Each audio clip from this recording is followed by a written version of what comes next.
With Fabrizio Romano coming out and saying, here we go for Fofana and Andrey Santos from Vasco da Gama, we're starting to see a picture of what Chelsea's becoming.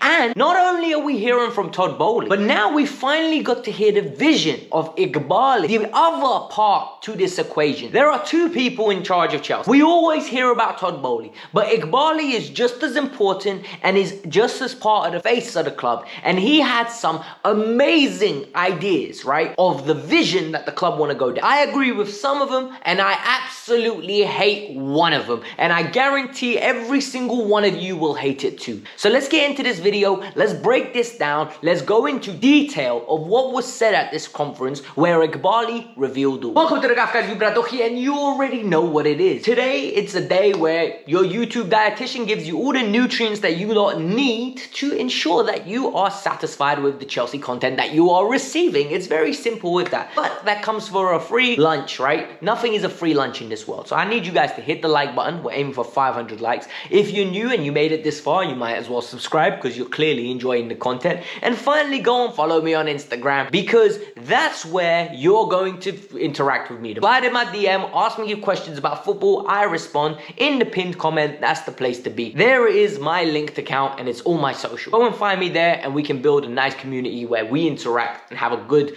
interacting session. So we're going to start with the press conference with Iqbali because for me this is the most interesting part and this is the part that really shapes our club. Look guys, football is no longer where your local plumber or your local barman or your local individual that has built up some equity, has invested into their local club, and you know what, it's a bunch of lads from the local area playing for the team, representing the town. It is now a multi-million pound business, multi-billion pound business even, because Chelsea was sold for £3.5 billion and it got to the state now where they're going to want a return on their investment. And you can really see that the club has become corporatized. A lot of people are going to say, corporatized, this is not good. Listen, it depends what you want to see. If you want the club to be run efficiently, smoothly, and there to be layers and people accountable at every one of those layers, corporatized means it's good. Because as you can see, a lot of people got fancy titles, a lot of people have got fancy responsibilities, and there's a lot of people now that are accountable for things to go right. Because if they don't, they're going to lose their job.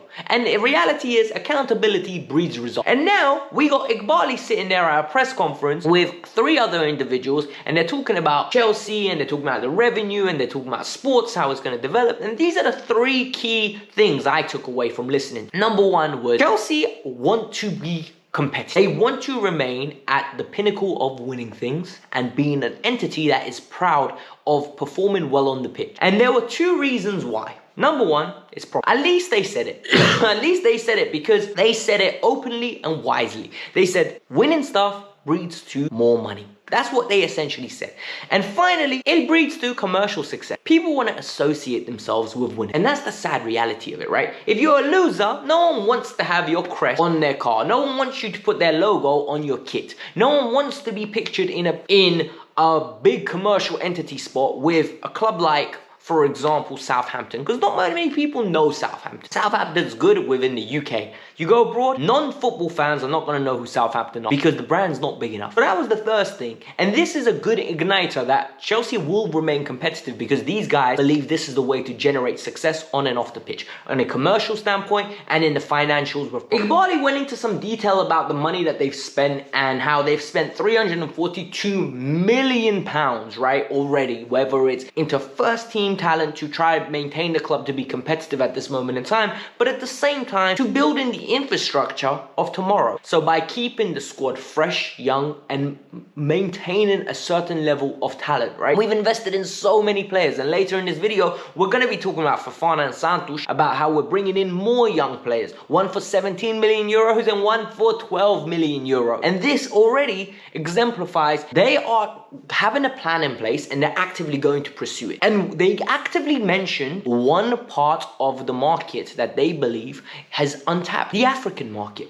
They believe Iqbali's words were, the African market is untapped. There is a lot of talent there that they need to actively go there and find and bring them to the Premier League, develop the players, and then you have availability to develop these players even more to become superstars for your first team or sell them on for more money. This is smart. Look guys, if you look at the Argentina international team, right? River Plate produced, I think, Alvarez. Man City signed him for 13 or 16 million euros.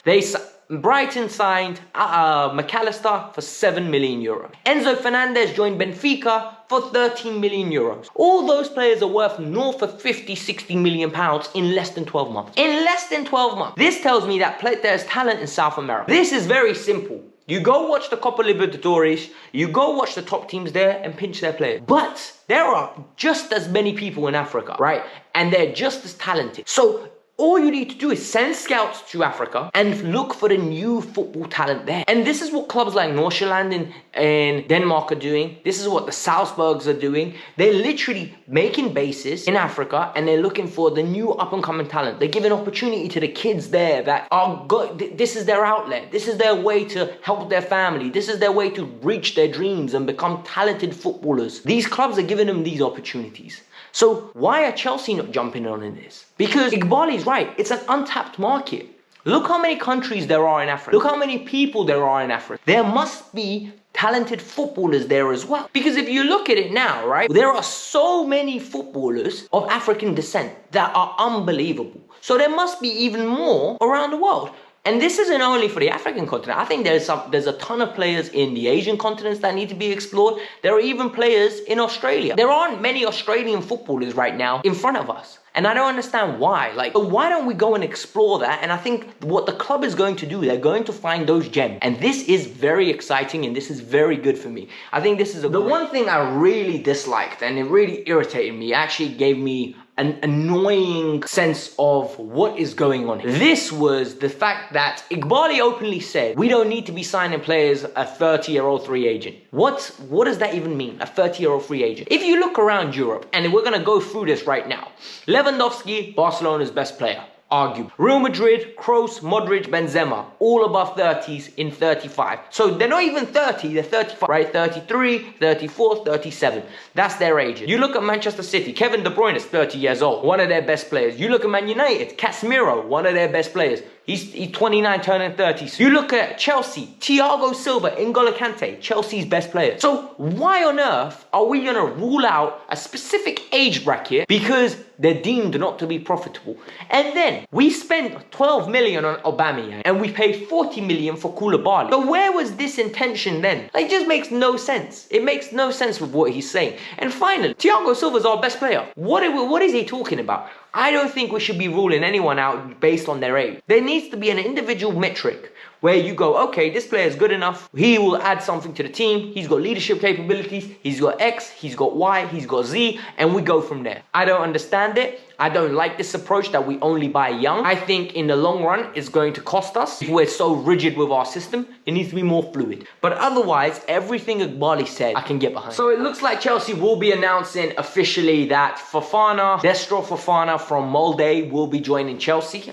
He's the striker from Ivory Coast, and he's an individual that Chelsea are willing to pay 7 million euros for now and just jump ahead of the curve, push ahead of everyone, and almost ensure that they're actively ahead of the curve before others wake up to him. Because in 12 months time, he could be worth 50, 60 million euro. And with good scouting and good recruitment, all of a sudden, you could be buying the talents of tomorrow and the multi-club system will enable us to develop these players. So this is good. Fabrizio Romano said the here we go could be announced as soon as January 1st. Santos is another one. He is a player that has actively been pursued by multiple clubs in Newcastle, Manchester City. I made a video on it earlier on in the year where we discussed literally what the player is and how he's going to be. It's something that we need to go and appreciate. We need to understand that this deal is going to get done. Vasco da Gama is going to get 70% of the fee. The remaining 30 is going to go to his agent. Fabrizio Romano said it's literally at the tie-in stages. There were reports in Barcelona saying that the deal was